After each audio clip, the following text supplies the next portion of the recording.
रवीना के 2 बच्चे थे। वो एक बड़ी कंपनी में काम करती थी। उसके ऑफिस जाने के बाद उसकी सास उसके बच्चों को संभाला करती, लेकिन रवीना को इसकी कोई कदर नहीं थी।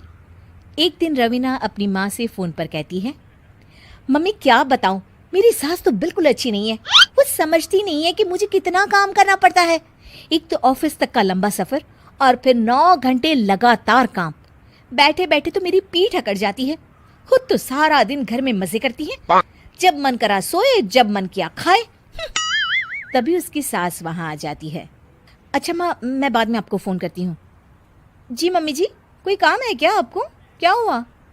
रवीना बहू, सारा दिन तो तू ऑफिस के मजे लेती है, लेकिन यहाँ ये बच्चे मुझे आराम भी नहीं करने देते। मेरी तो तबीयत खराब हो रही है। तो आपको लगता है कि मैं दफ्तर में मौज करती हूँ? आपको क्या समझाऊं, छोड़िए। माँ, काम करना भी जरूरी है। मजबूरी नहीं होती तो मैं खुद ही अपने बच्चों को देख लेती। अब आज तो छुट्टी है ना, आज तो कम से कम घर का काम कर ले। बहू काम शुरू करती है। बच्चे के साथ काम करना उसके लिए असंभव हो जाता है। वो जाकर बच्चा सास को देती है और कहती है, मम्मी जी जरा बच्चा तो पकड़ लीजिए, मैं घर का काम कैसे करूं? जैसे मैं करती हूँ रोज बच्चे के साथ। तुझे बताऊं तो तू सोचती है कि कोई बड़ा काम तो है नहीं, बच्चा तो सोता रहता है। अब देख लिया। खैर, बस मैं यही तुझे समझाना चाहती थी। ला, बच्चा मुझे दे और काम कर। बहू मुंह बनाकर वहां से चली जाती है। वो मन में सोचती है, बात तो सही है, बच्चे के साथ घर का काम करना असंभव है। वो किसी तरह काम करती है और अगले दिन ऑफिस के लिए निकल जाती है। ऑफिस में उसकी सहेली उससे कहती है, यार तू तो बड़ी लकी है, तुझे तेरी सास खाना बना कर देती है, बच्चे भी देखती है और तुझे किसी बात की चिंता भी नहीं होने देती। अरे क्या लकी, बदले में मैं उन्हें पूरी कमाई जो दे देती हूँ और अपने बच्चे से दूर रहती हूँ वो अलग। हर किसी को ना दूसरे की प्लेट में ज्यादा घी दिखता है। जा अपना काम कर। अरे फिर भी ये तो है, यहाँ हमारे बच्चे को मैं क्रैश में छोड़ती हूँ, हर पल डर लगा रहता है कि क्या कर रहा होगा। खैर चल, मुझे क्या। बहू घर आती है तो देखती है कि उसकी सास उसके बच्चे को बड़े ही प्यार से खिला रही होती है। वो माँ को देखकर खुश हो जाता है।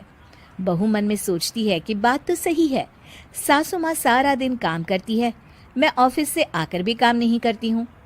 वो सास के पास जाती है और कहती है, माँ जी थक गई आप? और क्या, सारा दिन चक्कर घीनी की तरह पूरे घर में घूमती रहती हूँ और अब उम्र भी नहीं रही। लेकिन चल तू बता, क्या हुआ, कुछ काम है क्या? बहू कुछ नहीं कहती, मुस्कुराकर वहां से चली जाती है। लेकिन अगले दिन सुबह सुबह बहू सास से पहले उठकर उन्हें चाय देती है। अरे आज सूरज कहाँ से उगा है, तू पहले उठ गई। चल अच्छा किया, मरने से पहले तेरे हाथ की चाय तो पी ली। चलो अब चलकर किचन में लगूं।